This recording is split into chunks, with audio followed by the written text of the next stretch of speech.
0.02 divided by 2.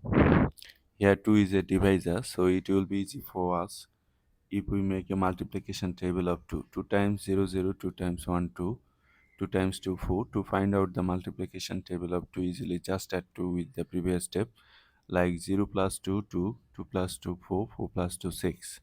Look, 2 goes into this 0 how many times? 2 goes into 0, 0 times. 0 times 2, 0. Subtract 0. Bring down this 0.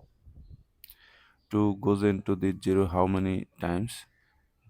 2 goes into 0, 0 times. But before this 0 there is a decimal, so decimal must come to the quotient directly. So 2 goes into 0, 0 times. 0 times 2, 0. If you subtract 0, bring down this 2. Now 2 goes into this 2 how many times? 2 goes into 2 1 times. Write 1.